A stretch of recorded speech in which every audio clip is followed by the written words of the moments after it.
dari mahasiswa Universitas Terbuka Pak. Izin Nur Halis Pak. Masa Muhammad Iqbal Pak. Saya Redi Kurniawan Pak. Yang pertama kesini mau silaturahim, yang keduanya kami mau melakukan praktik lapangan Pak terkait mata kuliah kelembagaan agribisnis.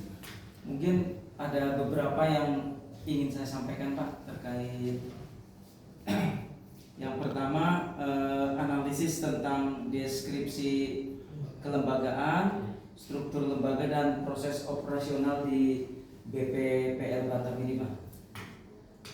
Baik, Mas Iqbal dan teman sekalian, dari kami para dekan Batam pertama sekali ucapkan terima kasih sudah berkunjung ke BPPL Batam ya, untuk melengkapi apa yang ditugaskan dari kampus.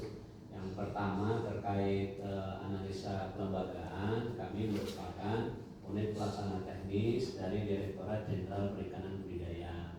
Secara eselonisasi kami termasuk pimpinan termasuk golongan 3A ya, eselon 3A. Kemudian tusinya adalah pengembangan perikanan budidaya yang berbasis ekonomi biru ya, artinya sustainable ya, berkelanjutan. Kemudian kami di sini dipimpin oleh seorang kepala balai, kemudian ada kasubag umum 1 orang, kemudian ada 5 katinja. Nah, katinja itu yang pertama katinja produksi calin dan lobster, ya itu Bapak Adi Suseno. Kemudian yang kedua katinja produksi benih dan induk, itu Pak Ibrahman. Yang ketiga katinja sarana dan prasarana. Yang keempat katinja kesehatan ikan dan lingkungan, ya itu ada Bu Tati. Yang kelima katinja hubungan manajerial, ya, jadi ada 5 katinja ya. Katinja hubungan manajerial ini ya kasubag umum lah ya. Nah itu secara kelembagaan. Secara SDM total pegawai kita ya itu sebanyak 88 orang, terdiri dari 47 PNS, 1 CPNS, dan P3K penuh waktu itu 24 orang, P3K paruh waktu itu sebanyak 16 orang. Nah itu dia secara ininya. Kemudian nanti secara tugas pokok dan fungsi mungkin bisa saya kirimkan ini lah ya, mungkin bisa bilang atau bisa dikasih profil lah gitu ya, profil dari BPPL Batam ini bisa saya sampaikan. Kemudian karena kita berkaitan sama komoditas budidaya, ada beberapa komoditas ikan laut yang nilai ekonomisnya cukup tinggi yang kita kembangkan. Yang pertama itu adalah ikan kakap putih ya, ikan kerapu, ikan bawal bintang, ikan Napoleon ya, ikan hias laut ya, dan terakhir adalah lobster ya. Kemudian ada juga ikan yang kita coba domestikasi ya, ini ikan jetpers ya. Ikan jetpers itu ya air tawar, cuma kita coba untuk kita payaukan ya, dicampur ya air laut. Jadi itu berbagai macam jenis ikan yang ada. Ekspor itu jenis ikan apa ya? Ikan hias. Nah, ikan konsumsi. Ikan konsumsi. Ya. Produksi dari Australia. Ya. Australia itu. Kemudian dari sarana ya, sarana itu ya selain gedung kantor utama ya, mungkin untuk mendukung keberhasilan budidaya di lapangan itu nanti akan berbagai macam hatchery ya. Jadi setiap komunitas itu memiliki hatchery-nya masing-masing tuh. Nanti ada khusus ikan hias, khusus kerapu, khusus bawah, sampai ada khusus lobster. Nah, itu mungkin secara singkat terkait kelembagaan dan tugas yang perlu kita laksanakan. Ada lagi yang mau dilihat? Proses operasionalnya gimana? Proses operasionalnya itu karena kita lembaga pemerintah ya, di pelaksana teknis, anggarannya berbasis APBN. Jadi sumber pendanaan itu dari APBN, baik itu rupiah murni maupun dari PNBP. Nah, PNBP ini nanti ada target. Jadi dari dari penjualan ikan itu disetorkan ke negara, nanti duitnya bisa digunakan lagi untuk operasional kegiatan sehari-hari. Nah, itu proses bisnisnya dari situ. Jadi semua anggaran kita itu berbasis APBN. Nah, kemudian untuk mendukung kegiatan-kegiatan di masyarakat ya, itu baik dari bantuan, kita ada dari bantuan benih ya, bantuan calon induk, bantuan rumput laut, bantuan bioplok juga ada ya, itu sumber anggarannya semua APBN ya, dan monitoring lingkungan operasional. Berarti di sini ada penjualan langsung ke masyarakat loh. Pengeluaran langsung dalam bentuk duit tidak ada, tapi yang tadi bantuannya barang. Oh, langsung itu ke masyarakat. Ya, langsung ke masyarakat. Jadi mereka itu Tapi kayak pelatihan atau ini? kalau pelatihan langsung kita memberikan tidak ya, karena itu sudah nanti pendamping menyeluruh. Tapi kita ada yang seperti misalkan kita ada program bioblog gitu ya. Nah, nanti itu kita ada istilahnya diseminasi lah ya. Nah, diseminasi itu ada masuk. Tapi kalau pelatihan secara khusus itu enggak, tapi ini hanya untuk mendampingi kegiatan program.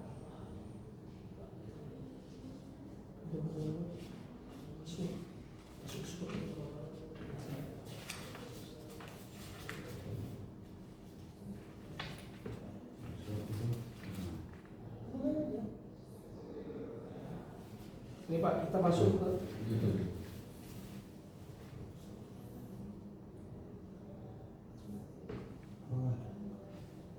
jadi kira-kira gini Pak, dalam kelembagaan di BPL Batam ini faktor internalnya dan eksternal, kira-kira kekuatan atau SWOT-nya. SWOT ya. Ya, nah kita berbeda ya. Kalau dari analisis SWOT, kekuatan kita, SDM kita itu pertama ya, SDM itu berbasis rata-rata lulusan perikanan di situ ya, itu menjadi kekuatan. Kemudian yang kedua dari sisi pemasaran, karena lokasi kita di Batam ya, itu untuk pemasaran ikan hasil budidaya itu sangat prospek ya, baik dari nilai jual maupun nilai serapan ya. Jadi artinya nggak khawatir lah, bahwasanya kita dekat dengan tetangga, kemudian banyak wisatawan, itu daerah kita juga didukung oleh gemar makan ikan yang layak hidup ya. Nah, jadi itu tidak khawatir, itu salah ada dua ya, dari SDM, kemudian dari nilai posisi strategis. Yang ketiga ya, karena kita merupakan pemerintah ya, kita itu bisa saja operasional itu tidak hanya terikat pada APBN ya, tapi kerjasama dengan yang lain. Nah, sisi lemahnya karena yang pertama Batam itu tidak memiliki rencana tata ruang yang berkelanjutan untuk budidaya ya. Contohnya mungkin kanan kiri kita sekarang sudah banyak bangun industri. Nah, itu menyebabkan penurunan kualitas lingkungan di situ. Nah, itu yang menjadi titik berat pengembangan budaya ke depan. Jadi sumber air kita itu sudah tidak jernih atau seperti sebelumnya, jadi butuh pengolahan yang ekstra nanti ke depannya. Sehingga kalau pengolahannya ekstra kan tentu kosnya akan lebih mahal gitu. Itu jadi titik lemah untuk di Batam. Kemudian eksternal itu termasuk eksternal ya, kebijakan, kemudian kita ini termasuk kawasan industri ya kan, Batam itu kan industri. Yang ketiga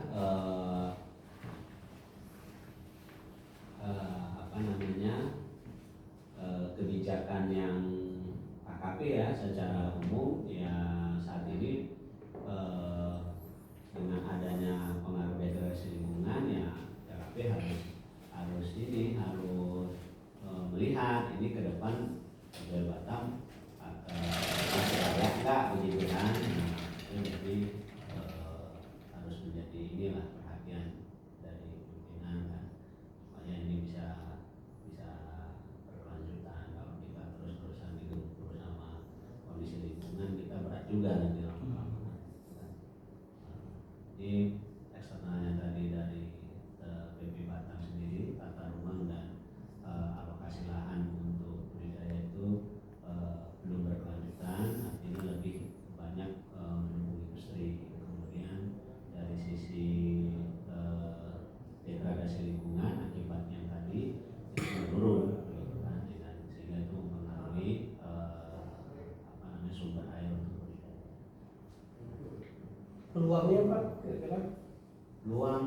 cukup besar peluang seperti tadi ya.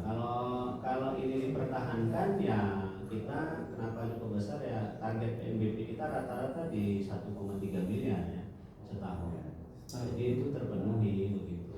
Ya. Berarti tadi peluang untuk jadi jenis ikan Ya, yang besar. pasar di sini ya. Kalau ya peluangnya besar, potensi pasarnya besar, tapi kalau lingkungannya nggak mendukung Ya. ya kacau ya. Tapi di sini lingkungan pun mendukung ya Pak. Sampai dengan ini sudah mulai terrealisasi. Ya, Karena pabrik-pabrik itu. ya. Berarti sama dengan yang seperti di sebelahnya PSDKP itu kayaknya katanya udah tutup. Ya sama seperti itu juga. Lebih sama kalau Batam ini tidak mengalokasikan lahan yang artinya khusus untuk tata ruang budidaya, ya berat budidaya. Tapi kita di sini Pak ada kayak keramba nggak kalau punya? Ada keramba.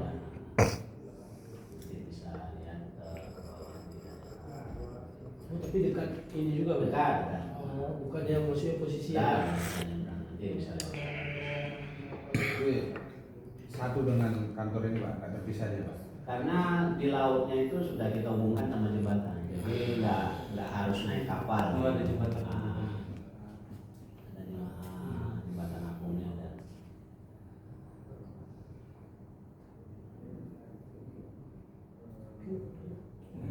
contoh pertama. Mungkin Pak Mon ada tambah. Oke Pak. Terima kasih, Pak. Terima kasih. Nanti untuk di lapangannya kebetulan saya ada Zoom juga. Oke, siap. Oh, iya, Pak. Nanti saya coba panggilkan Humas. Siap. Terima kasih, Terima Bapak. kasih ya Pak. Ya.